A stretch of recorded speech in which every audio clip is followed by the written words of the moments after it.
Wes Perkins lay face down in the Alaskan wilderness. The air was cold and biting.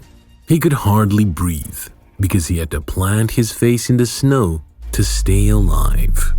He had been ambushed and attacked by an 8-foot beast, a battle to the death. Sadly, only one walked out alive, yet would never be the same again, a victim of the horrors of the Alaskan wilderness. Alaska is by any stretch of the imagination one of the biggest places on the planet. It is colossal enough to span about 586,412 square miles. In case you missed it, that size is far larger than the states of Texas, California, and Montana combined. But wait, there's more.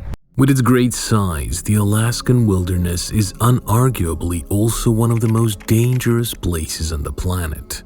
When you tread its paths, danger is at every corner, waiting to devour you. It is the survival of the fittest, and sadly, human beings haven't been the fittest in this dangerous wilderness.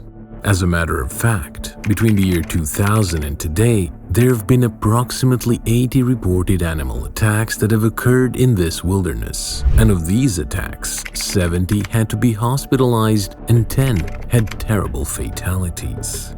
66 of these attacks were by grizzly bears, a few others by wild moose, and the rest were so fast and sudden the victims didn't even know what hit them. But what's even worse is that not all victims live to tell the tale of their attack. One minute you're walking and exploring the wilderness, the next you might be lying on the ground in a pool of your own blood, unconscious forever. Once you go in, it is life and death. But if the animals don't get you first, there is something else that might, and this one you may never see coming. During winter here, it becomes as cold can be. Bone-chilling temperatures plunge well below freezing. Frostbite can strike within minutes, and the air itself seems to freeze. No human being can survive for long when the intense cold comes. But the cold in the cities is warm compared to what can be experienced in the Alaskan wilderness. With towering mountains, glaciers, fjords, and immense forests, the Alaskan wilderness, despite being so cold, sometimes teems with a diversity of life found nowhere else. But here is where it gets really dangerous. The Alaskan wilderness poses significant challenges to those who dare to explore it. It is home to rugged mountain ranges like the Alaska Range and the Brooks Range, icy rivers, and treacherous glaciers. One small misstep when you're exploring and your life could end in an instant. The dangerous terrain is not all that can take your life. There are a variety of animals lurking around that could make you their dinner if you find yourself in the wrong territory. 65-year-old Wes Perkins and 2 of his companions found themselves in the wrong territory. But like a lot of others when in danger, they had absolutely no idea. But here is what is shocking. They actually intended to be in danger. On that day, Wes Perkins, Dan Stang, and his son were out bear hunting. But make no mistake, they weren't fools. They knew the risks and they were prepared. Dan and his son had guns on their person, and even Wes was heavily armed. But none of it mattered because in a couple of hours all hell was about to break loose. Setting out for their hunt that morning, they were in high spirits. They wanted to catch a bear or maybe even 2. They knew it could take them a while, but they were willing to persist. For hours, they trudged in the shallow snow-covered floor, and then something happened. From a few yards away, Dan spotted something. He halted, and the rest stopped behind. Then he pointed up ahead. Lo and behold, it was an 8-foot bear in all its glory. They all paused in their tracks, hearts beating like crazy in their chests. Their palms were sweaty. This could be it. They reached for their guns when the bear suddenly glanced in their direction and saw them. They stood still. No one moved. This was life and death. If the bear decides to charge, they would shoot it. A few moments later, the bear turned around and disappeared into the bushes. The hunters were disappointed. On one hand, they had lost the bear, but on the other hand, they were safe. Or were they? They decided to follow its tracks and find out where she was hiding. Sadly, this was the worst mistake they had ever made in their lives, because what happened next was life-changing. The trio were still tracking the bear, Dan behind his son and Wes at the tail, when suddenly Wes heard a small noise. He turned around, but nothing could have prepared him for the horror he laid his eyes upon. What happened next happened in a flash. Wes had no time to react. The bear was too fast, and within seconds it was on top of him, knocking him down to the ground.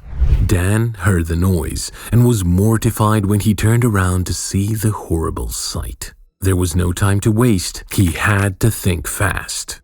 Dan had a solid plan in his head. If he kept walking closer and shooting at the bear, it would stop and Wes would not be harmed. But in the end, the bear had other plans. Like the angry beast it slashed and tore at Wes's flesh. With its weight on top of the 65-year-old Wes, it was hard to breathe, but all the while, he did all he could to survive the bear and protect himself. Sadly, it was all to no avail. With its knife-like claws, the bear dug into Wes's face and called out blood as it ran across his skin. Despite Dan's shooting and yelling, the bear was focused on finishing Wes off. Within moments, Wes's entire face was so torn up, he did not have a functional mouth anymore, and mud was getting into his throat. The bear had done so much damage, all Wes's teeth had been knocked out, and his tongue was torn out by the ferocious bear. On the other side, Ed, Dan's son, was walking towards the scene in an attempt to stop the massacre that was happening. Now this is where the story takes a different turn. Wes was finally free of the bear, but with his face all torn up and blood all over and in excruciating pain, he could not do or see anything else. Sadly, his best friend Dan was the bear's next target. But Ed, Dan's son, was not having that. He would not have his father be the victim of a bear attack. And so, with as much determination as Ed could muster, he opened fire on the bear. The drama that followed would leave you in shock. The bear, first charging at Dan, was only a few feet from pouncing on him when suddenly it turned away and began heading towards the bushes. Ed had sent multiple bullets into his flesh and was probably going to nurse its wounds. But then, another surprising thing happened. In one quick movement, the bear turned around again and headed back towards Dan, like it was going to attack again. But by now, it was already getting weak, and so it slowed down, lay on the ground, and drew its last breath. It was over. Yet, it was far from over. They may have been out of danger now, but Wes was still laying on the cold floor, dying slowly, and they were in the middle of nowhere. Dan and Ed ran to Wesley's side to assess the damage that had been done. They were not prepared for what they saw. Into the snow, Dan pushed his friend's face in an attempt to manage his injuries till help came. Wes could not speak and he could barely move, but he could hear all that was going on. And in his heart, he said a little prayer, hoping today would not be his last day on earth. Not only could his injuries kill Wes, the cold was getting to him too. Dan had to call for help. Wes could die any minute. By a stroke of luck or fate, Wes's brother picked up the radio in town, and as soon as Dan and Ed told him what had happened, he instantly sent a helicopter to their location to pick them up. But Wes was still in danger. They were far from town, and it would take the helicopter at least an hour to get there. They were not sure if Wes could survive that long.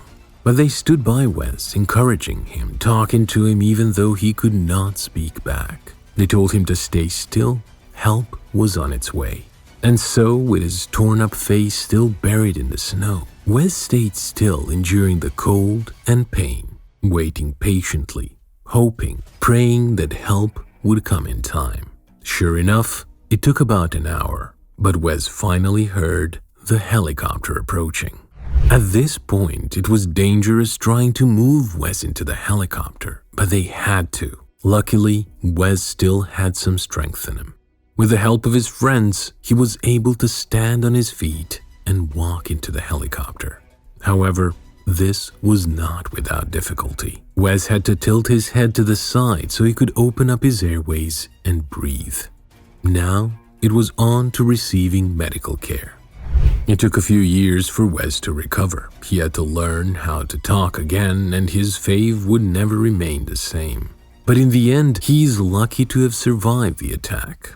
And as a matter of fact, the skin of the bear that almost killed him hangs on Wes's wall till today.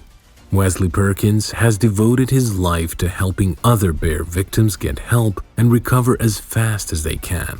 But nothing could erase the memory of his near-death experience and the trauma that would haunt him forever.